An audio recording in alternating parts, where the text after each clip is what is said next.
Bueno, entonces, el enfoque diagnóstico para la masa anexial debemos tener tres cosas importantes nosotros en cuenta. Primero, la edad de la paciente. No es lo mismo una paciente niña, adolescente o una paciente posmenopáusica. Y el estado hormonal es súper importante también, como lo vimos ayer en la clasificación de ORATS, si la paciente está en una edad reproductiva o si la paciente tiene una menopausia. La otra forma importante de enfocar las imágenes, aparte de la parte clínica que vimos, es cuáles son las características y el nivel de sospecha de las imágenes, que fue lo que vimos ayer en ORATS. Y también la doctora Juliana nos habló de la importancia de los marcadores tumorales. Cada uno de ellos se puede asociar o no a diferentes tipos de tumores y eso sirve pues para hacer la diferencia. El cáncer de ovario pues tenía una alta mortalidad. No me está pasando no me está pasando. ¿Esa fui yo o fuiste tú? ¿Sí? A ver, allá. Bueno, siempre pasan estas cosas en vivo. Bueno, entonces vamos a entrar en materia y este es como el esquema que vamos a revisar en estos minutos. Vamos a hablar cuál es el origen de las masas ováricas y dependiendo de su localización en ese pequeñito órgano, tan pequeñito, mire que hay 4 etiologías diferentes de las masas ováricas. Las células epiteliales, las germinales, las del cordón sexual y estromales y las metástasis. Las primeras que vamos a analizar son las células epiteliales, que son las más frecuentes. Estas son las de la superficie ovárica y hay una subdivisión grande de los tumores de células epiteliales. De estos, el más frecuente es el carcinoma seroso de alto grado. Es el tumor más frecuente del ovario y es de las células epiteliales. También tenemos carcinoma de bajo grado, carcinoma mucinoso, endometrioide, células claras, tumor de Brenner, seromucinoso, carcinosarcoma y indiferenciado. Los cánceres de células epiteliales, las neoplasias de células epiteliales pueden ser benignas, borderline, de bajo grado y de alto grado. Se considera que la estirpe de alto grado histológicamente es diferente al borderline y bajo grado, o sea que no es una forma continua, sino que es algo histológicamente diferente. El fenotipo seroso, cuando es de bajo grado, es más indolente, son más benignos, es detectado en una etapa más temprana y tiene asociación a unas mutaciones que nos habló la doctora Rodríguez ayer del BRAF y el CRAS. Cuando es de alto grado, progresan rápido, se detectan tardíamente, generalmente pues ya con metástasis y pues es lo que debemos evitar. ¿Cómo nosotros vemos las imágenes de estos tumores? Bueno, el tumor de células epiteliales benigno se llama un cistadenoma seroso. El cistadenoma seroso es un quiste simple unilocular o puede tener una discreta lobulación o unos septos muy, muy delgaditos. No tiene componente sólido y no hay proyecciones papilares. Aquí lo importante es que la diferencia entre un cistadenoma seroso de ovario y un quiste funcional es el seguimiento de las imágenes. Recordemos ayer que en ORATS vimos que de acuerdo al tamaño de estos quistes simples es el seguimiento y el seguimiento es precisamente para saber si es funcional, debe desaparecer, si no desaparece podría tratarse de un cistadenoma seroso. El carcinoma de bajo grado o el borderline y el de bajo grado generalmente debutan como lesiones quísticas que tienen nódulos murales, proyecciones papilares. Estas proyecciones papilares y los nódulos pueden realzar con el medio de contraste, quistes con paredes gruesas y importante que no tienen contenido graso. Entonces, esto sería como el aspecto en el cual podemos ver o sospechar que es un carcinoma de bajo grado. Les va bien, tienen un buen pronóstico y la transformación de un carcinoma de bajo grado en uno de alto grado es del 6,8% aproximadamente. Ayer que hablamos de ORATS, Según la descripción de estos hallazgos, eso sería un ORAS 4. ¿Qué es un ORAS 4? Pues para tratar de amarrar intercalar las conferencias, es un quiste multilocular con papilas o un quiste con un nódulo mural. Eso debe ser evaluado por un ginecólogo oncólogo, ¿sí? Recordar, la probabilidad de malignidad va del 10 al 50%. Tenemos aquí un ejemplo de otro paciente de un carcinoma seroso de bajo grado, el cual tenemos una ecografía donde es un quiste unilocular con una porción sólida, más o menos del 50%, la cual no está vascularizada. Y la representación en resonancia magnética, en la fila superior tenemos las secuencias ponderadas en T2, en axial, en coronal, en sagital. Abajo tenemos difusión y el contraste. Entonces, esta lesión no tiene realce con el medio de contraste, es una lesión que tiene muy bajo nivel de angiogénesis y pues así es más o menos como uno sospecha que esta neoplasia puede ser una neoplasia de bajo grado. El carcinoma de alto grado, el seroso de alto grado, repito, es el más común de las malignidades y la edad promedio es a los 60 años más o menos. El diagnóstico, pues lastimosamente, como ya nos lo dijo el doctor Sanabria y lo vemos en todo el tiempo, es tardíamente. Estos cánceres se originan en la fimbria distal de la trompa de falopio en la superficie ovárica. Pueden verse de alta densidad en el TAC porque pueden tener calcificaciones samomatosas. Entonces pueden tener unas áreas densas. Aquí tenemos el carcinoma de alto grado, puede manifestarse como una masa sólida quística. Es importante que tienen mucha angiogénesis, a diferencia de los de bajo grado. Uno sospecha cuando la lesión es hipervascular al Doppler o tiene una avidez por el contraste en resonancia, pues es una lesión que es muy probablemente de alto grado. También debemos sospechar cuando tenemos la presencia de nódulos peritoneales y de ascitis. Estas lesiones son de alta sospecha, recordando que en ORAS la alta sospecha o la alta probabilidad de malignidad es mayor al 50%, ¿sí? Y debe ser manejado por un ginecólogo o oncólogo, a diferencia de las lesiones grado 2, ORAS 2 y 3 son manejadas por un ginecólogo general. Entonces aquí tenemos otro ejemplo de otras lesiones compatibles con un cistadenoma, con un carcinoma seroso del ovario, en donde vemos dos lesiones, una no es tan grande y la otra es una lesión grande vascularizada, lesiones altamente sospechosas. Pacientes de la vida real, paciente que viene a urgencias porque tiene disconfort abdominal, como que le duele, como que le molesta, como que no sabe qué tiene, le hacen un TAC y encontramos esto. Es una paciente que no tiene un origen claro, pero tiene derrame pleural, tiene nodularidad peritoneal, tiene ganglios retroperitoneales, tiene una hidronefrosis derecha y una extensa nodularidad peritoneal en los cortes más inferiores. O sea, hay un extenso compromiso peritoneal. En los cortes de la pelvis, pues, ¿qué encontramos? Encontramos una masa anexial, la cual no es posible caracterizar mediante tomografía.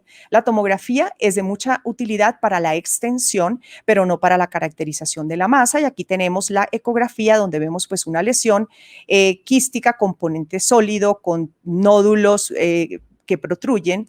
Entonces es una lesión pues ORAS 5, ¿cierto? Entonces esto es lo que pasa en la vida real. Pacientes que llegan a estudios por otro motivo, por un dolor, y lo que encontramos incidentalmente es esto, con unos extensos nodularidad subdiafragmática, el de la porta, y eso es originado por un tumor ovárico. Entonces, pasando a la siguiente estirpe de los epiteliales, es el carcinoma mucinoso, que es el que le sigue en frecuencia.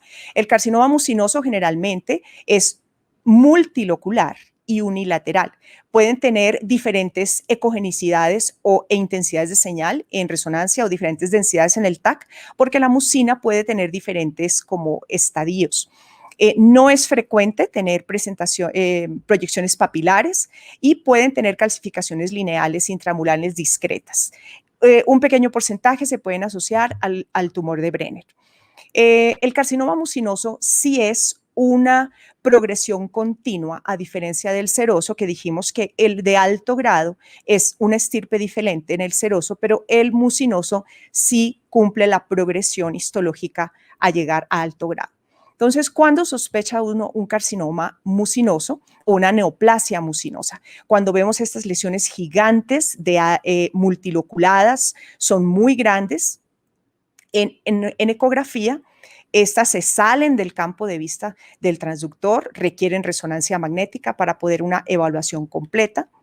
Entonces, esta es como la típica apariencia de una neoplasia mucinosa, la cual tiene diferentes intensidades de señal, ¿sí? En las diferentes secuencias por la mucina en diferentes componentes. Y también puede ser maligno el cistadenocarcinoma mucinoso.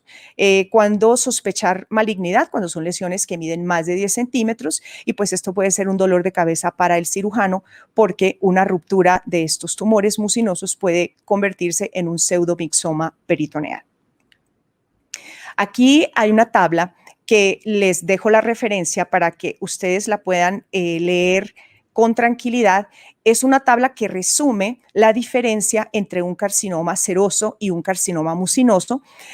Todas estas tablas, pues particularmente hay que tenerlas como en el celular o en el sitio donde uno tiene acceso rápido, porque es imposible uno aprenderse todo esto siempre, pero entonces esta resume muy bien cuál es la diferencia entre ambas. Generalmente el que es multilocular y grande va a ser el mucinoso, el seroso va a ser no tan grande y va a ser como más sólido y más hipervascular que el mucinoso.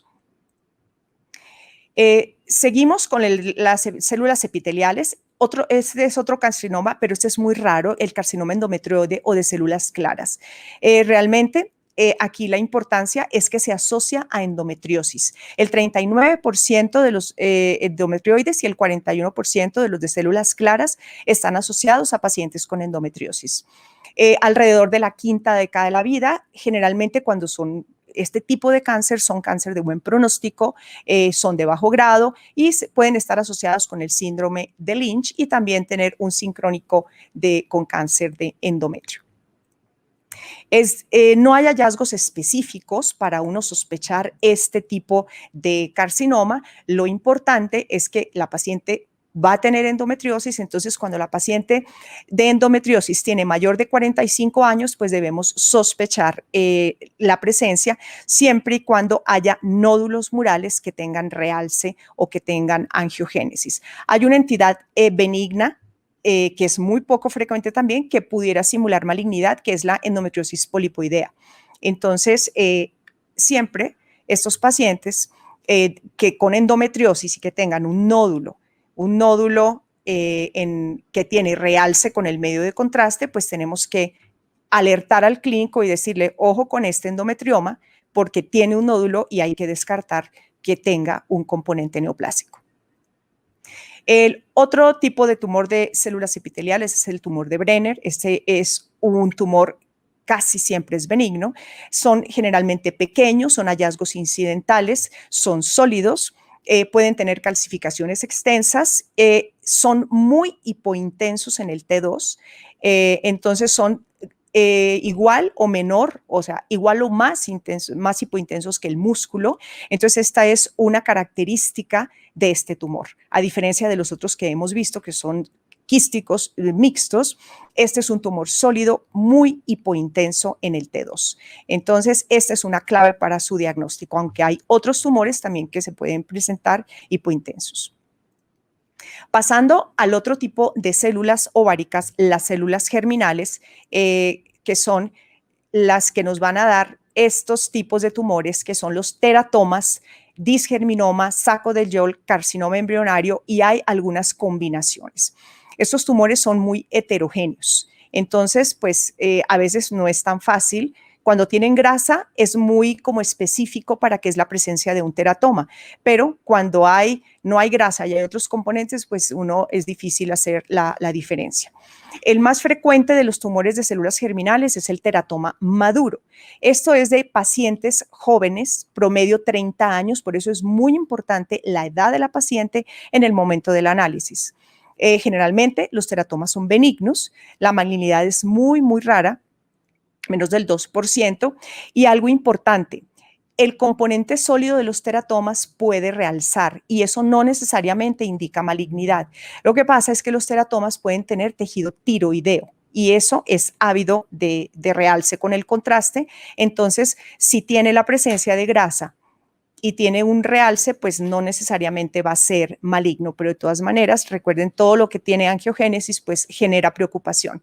Características imagenológicas de un teratoma maduro, pues que tiene grasa, pelo, calcificaciones, pueden ser chiquitas o grandes. Las del teratoma maduro son calcificaciones gruesas, como dientes, pedazos de hueso o de cartílago.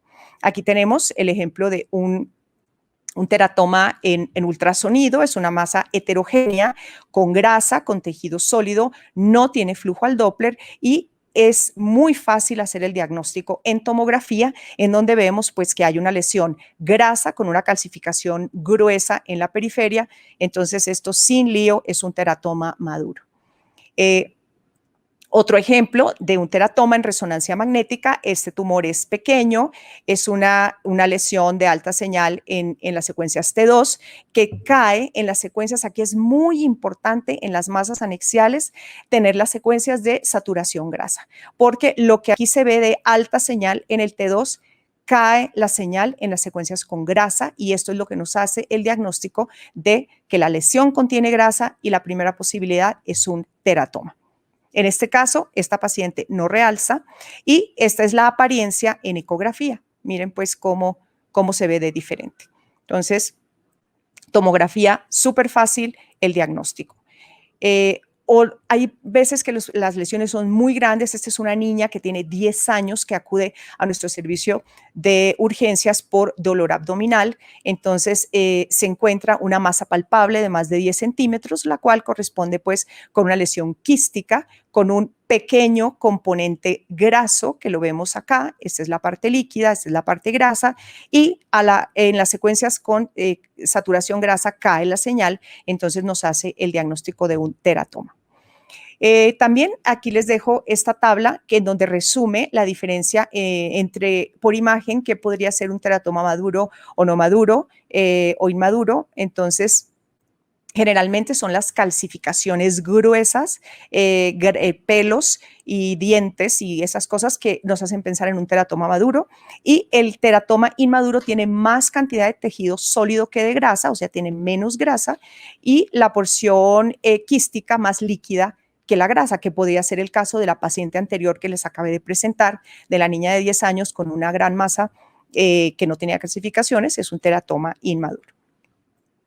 El siguiente grupo de células ováricas son de las células germinales, vamos a hablar del disgerminoma.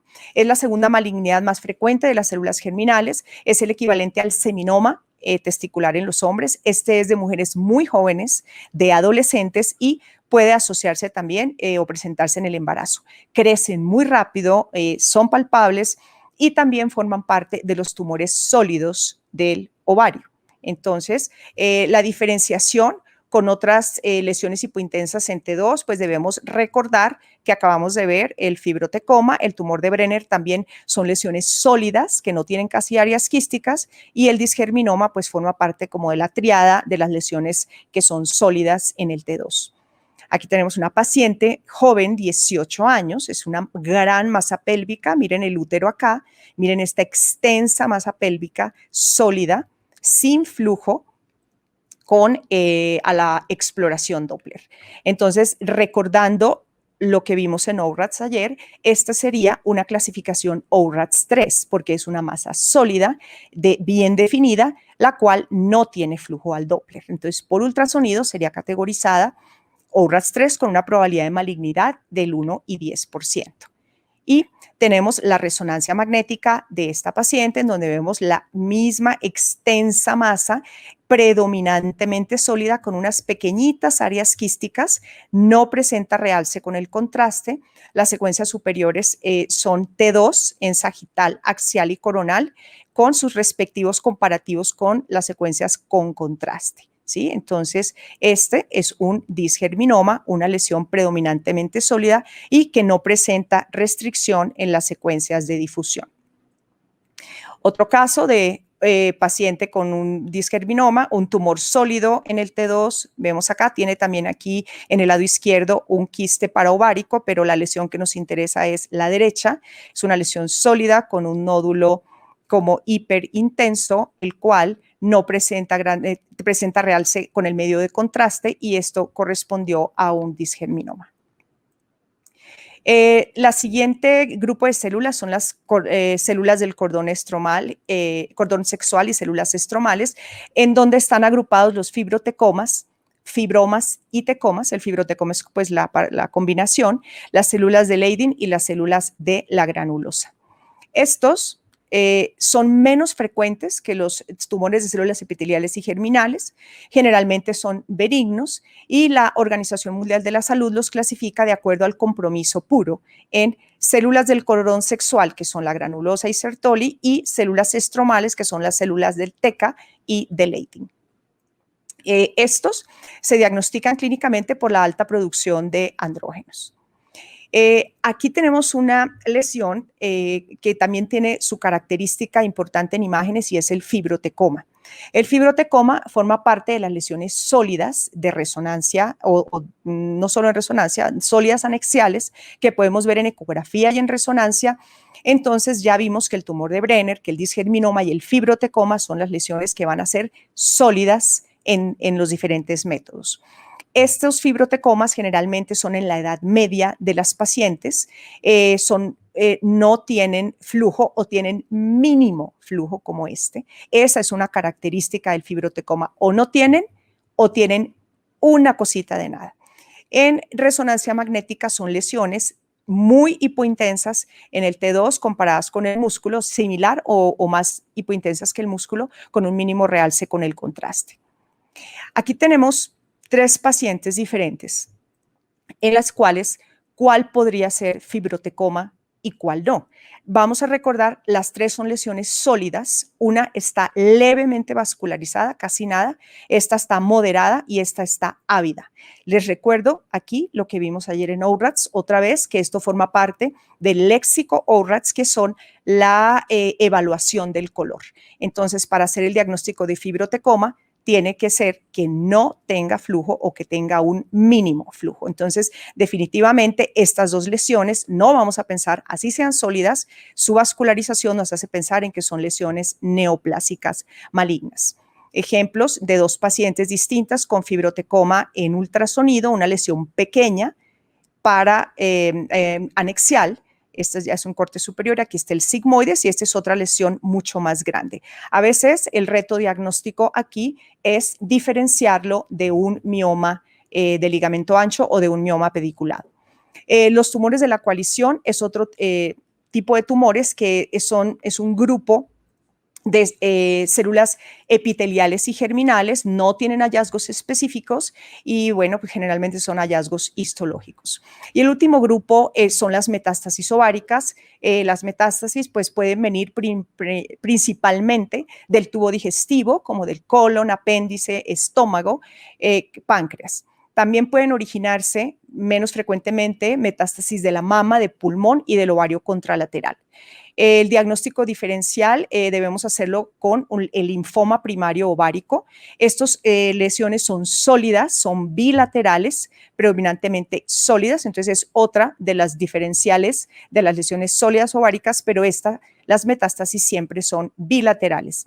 Una consideración especial aquí cuando el linfoma primario del ovario no es metastásico, pero es una consideración especial que tenemos que tener en cuenta, que puede presentarse, es muy raro, pero lo podemos tener. Y para terminar, les quiero dejar el algoritmo de las masas ováricas. Este es un algoritmo que está en esta reciente publicación, la cual les recomiendo mucho porque esta es la que nos da todo el panorama. Ya se las voy a desglosar ahorita paso a paso. Entonces, ¿qué es lo primero? ¿Cuál es el orden mental que debemos tener para la evaluación de las masas ováricas? Primero, la edad. ¿Qué edad tiene nuestra paciente? La segunda pregunta, ¿la lesión contiene grasa? ¿Sí o no? Ya sabemos que si tiene grasa, pues va a ser del grupo de las germinales. ¿Que es sólido en T2? Ya sabemos cuáles son las posibles causas. Mixto, tiene realce, tiene angiogénesis, es leve, moderada, es unilateral, bilateral y si tiene o no tiene hallazgos asociados. Entonces, rápidamente, el algoritmo lo divide pacientes menores de 30 años. Si tiene grasa, pues es un teratoma y si no tiene grasa, es un disgerminoma. Y hay situaciones mixtas. Lesiones que no tienen grasa y que son mixtas, sólida quística, pero que no tienen el contenido tan fibrótico, tan hipointenso como los fibrotecomas. Entonces, si es unilateral, vamos a pensar en un carcinoma endometrioide. Entonces, si es sólido quístico, el algoritmo es unilateral o bilateral. Entonces, aquí lo vamos siguiendo, esto es desglosando el algoritmo y aquí más o menos uno puede saber a qué tipo de lesión se refiere. Entonces, las sólidas quísticas son los carcinomas endometrioides, células claras, las neoplasias mucinosas, los borderline y los serosos. Cuando la lesión es predominantemente sólida, entonces tenemos que mirar unilateral, bilateral. Si es unilateral, puede ser un tumor granulosa, Sertoli, Leydig, un seroso de alto grado o un adenocarcinoma mucinoso con componente pues, sólido. Y si es bilateral, pues son las metástasis, el linfoma ovárico y los tumores serosos de alto grado. También en poca se pueden presentar bilaterales también.